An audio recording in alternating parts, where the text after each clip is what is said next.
तो hello friends, स्वागत है आपका एक और नए कमाल के वीडियो में। तो आज हम लोग बात करने वाले हैं जेसिका जोन्स के सीजन 1 के एपिसोड नंबर 4 के बारे में। तो एपिसोड की शुरुआत में हम लोग देखते हैं कि जेसिका की समझ नहीं आ रहा था कि किलग्रेव का खबरी कौन है, और आगे हम लोग देख पाते हैं कि जेसिका जब अपने घर आती है तो वहाँ पर उसे एक औरत मिलती है जो कि अपने हस्बैंड के बारे में छानबीन करवाने के लिए आई थी। और वहीं पर पास में मैल्कम भी था जो कि अपने रूम का डोर खोलने की कोशिश कर रहा था, पर उससे वो रूम नहीं खुल रहा था। तब जेसिका उसकी गेट खोलने में मदद करती है और मैल्कम की मदद करने के बाद वो आगे यहाँ से अपने उस कस्टमर से बात करने लगती है जो कि उससे अपने हस्बैंड की और उसकी गर्लफ्रेंड की फोटो लाने को कहती है। पर क्योंकि जेसिका काफी ज्यादा डरी हुई थी कि इस औरत को किलग्रेव ने ना भेजा हो, तो इसी वजह से वो उससे काफी अजीब बातें भी करती है। पर जब उस औरत का कुछ खास रिएक्ट नहीं होता तो वो उसे सॉरी कहती है। अब ये दोनों आपस में बात कर ही रहे थे कि तभी यहाँ पर इसको ट्रिश का कॉल आता है जो कि इसे बताती है कि वो पुलिस वाला वापस आ गया है और इसका गेट तोड़ने की कोशिश कर रहा है। अब इस बात को सुनने के बाद जेसिका तुरंत ही उसके घर की तरफ भागती है, जहां पर हम लोग देख पाते हैं कि वहां पहुंचने के बाद उसे पता चलता है कि वो पुलिस वाला ट्रिश को मारने नहीं आया है, बल्कि वो पुलिस वाला काफी ज्यादा गिल्ट में है क्योंकि उसे लग रहा है कि उसने ट्रिश को मार दिया है और बस वो छानबीन करना चाहता है कि आखिरकार उसने ऐसा क्यों करा, और वो खुद भी काफी ज्यादा परेशान है। तो इसी वजह से जेसिका सबसे पहले गेट खोलती है और उसके बाद वो पुलिस वाले से बात करती हुई बताने लगती है कि यहाँ पर सब कुछ ठीक है। पर पहले पुलिस वाले को इस बात पर यकीन नहीं हो रहा होता, इसी वजह से ट्रिश थोड़ा सा बाहर आती है और उसे बताती है कि जो भी तुमने करा उसके लिए मैंने तुम्हें माफ कर दिया है, पर आगे अब मेरे पास कभी भी मत आना। अब इस बात को सुनने के बाद वो पुलिस वाला काफी ज्यादा शॉक था और साथ ही वो ट्रिश को जिंदा देखकर काफी ज्यादा अजीब भी महसूस कर रहा था क्योंकि उसे बहुत अच्छे से याद था कि उसने ट्रिश को मार दिया था। पर यहाँ पर जेसिका इसे ये बोलती है कि मेरे पास तुम्हें सब कुछ समझाने का टाइम नहीं है, तो इसी वजह से बस ऐसा करो, यहाँ से चले जाओ। अब वो पुलिस वाले इन सब चीजों के बारे में बात करना चाहता था, तो थोड़ी देर में जेसिका उस पुलिस वाले के पास जाती है और उसे अब आगे इन सब से दूर रहने को कहती है। पर वो पुलिस वाला खुद भी किलग्रेव को पकड़ना चाहता था ताकि किसी और सिविलियन को कोई भी नुकसान ना हो,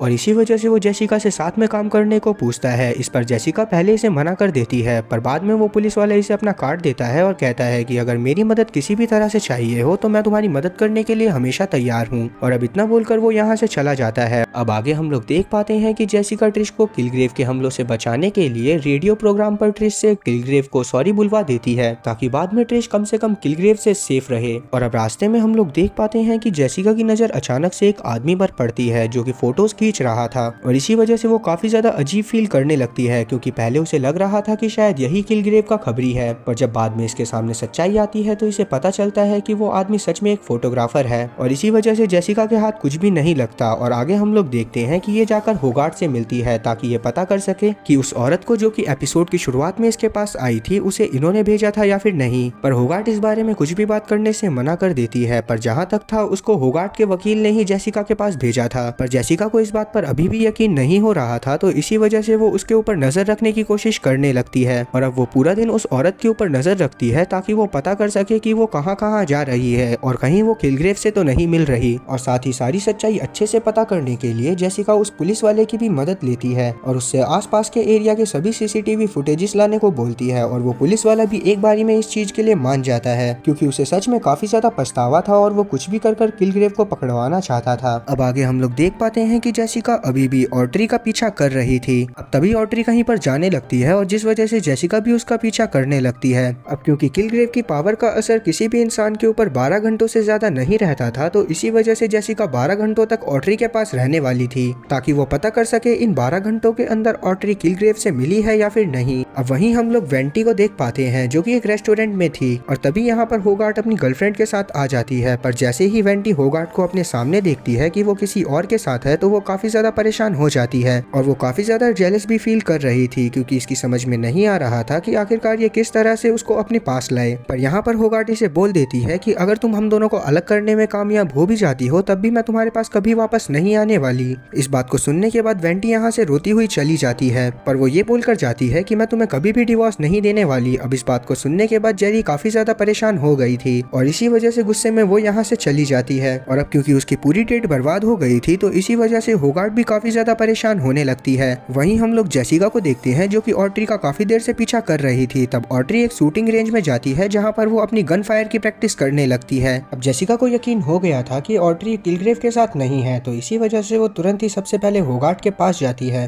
और अब क्योंकि होगार्ट ने काफी सारे लोगों को जमा करा हुआ था जो कि दावा कर रहे थे कि किलग्रेव ने उनके ऊपर काबू करा है, तो वो जेसिका से बोलती है कि तुम्हें इन सब में से सभी लोगों को पहचानना है हैं जिनके ऊपर सच में काबू हुआ था। अब जेसिका धीरे धीरे सबसे बात करना चालू करती है, पर उसमें से ज्यादातर सभी लोग झूठ बोल रहे थे और अपने ही किसी न किसी गुनाह को छुपाने की कोशिश कर रहे थे। पर वहाँ पर दो लोग ऐसे भी थे जो कि सच में सच बोल रहे थे और उनकी बातें सुनने के बाद जेसिका को यकीन हो जाता है कि ये लोग सच में सही बोल रहे हैं और इसी वजह से वो उन दोनों का नाम लिखवाकर यहाँ से चली जाती है। पर जब ये यहाँ से जा रही होती है तो होगार्ट यहाँ पर बोलती है कि हम ऐसे लोगों की कम्युनिटी बना रहे हैं जो कि सच में किलग्रेव की वजह से काफी ज्यादा परेशान हुए थे और शायद तुम्हें भी उस कम्युनिटी में शामिल होना चाहिए। पर क्योंकि जेसिका के पास इन फालतू चीजों के लिए टाइम नहीं था तो इसी वजह से वो इस चीज के लिए मना कर देती है। अब यहाँ पर होगार्ट से एक चीज भी बोलती है कि वेंटी मेरे से इतनी जल्दी डिवोर्स नहीं करेगी, तो इसीलिए मुझे उसके खिलाफ कुछ पुख्ता सबूत चाहिए ताकि मैं उससे डिवोर्स ले सकूं और इस काम में जेसिका को उसकी मदद करनी होगी, तभी वो होप का केस आगे कंटिन्यू करेगी। इस बात को सुनने के बाद जेसिका थोड़ा परेशान होने लगती है। अब जेसिका इस बारे में कुछ सोच ही रही थी कि इतने में ही होगार्ट वापस से बोल पड़ती है कि काश किलग्रेव हमारी तरफ होता। इस बात को सुनने के बाद तो मानो जेसिका को काफी ज्यादा गुस्सा आ गया था और इसी वजह से वो यहाँ के कांच पर एक मुक्का मारती हुई यहाँ से चली जाती है, जहाँ रास्ते में ये ल्यूक के बारे में सोच रही थी क्योंकि एक टाइम पर इसने भी ल्यूक के ऊपर काफी ज्यादा नजर रखी थी और क्योंकि ल्यूक को इस बारे में अब पता चल गया था तो इसी वजह से ल्यूक से भी इसकी लड़ाई हो गई थी। और अब ये ल्यूक के बारे में सोचती हुई यही सब सोच रही थी कि अब समझ में आ रहा है कि जब कोई हमारे ऊपर नजर रखता है तो कैसा लगता है। आगे जब जेसिका अपने अपार्टमेंट के बाहर पहुंचती है तो यहाँ पर इसे वही पुलिस ऑफिसर मिलता है जो कि इसे वो सभी सीसीटीवी फुटेजेस देता है जो कि जेसिका ने मंगाई थी। और वहीं पर पास में मेलकम भी खड़ा था जिसे देखने के बाद पुलिस वाले को लगता है कि शायद ये कोई चोर बदमाश है और इसी वजह से वो उसे मारने की कोशिश करने लगता है।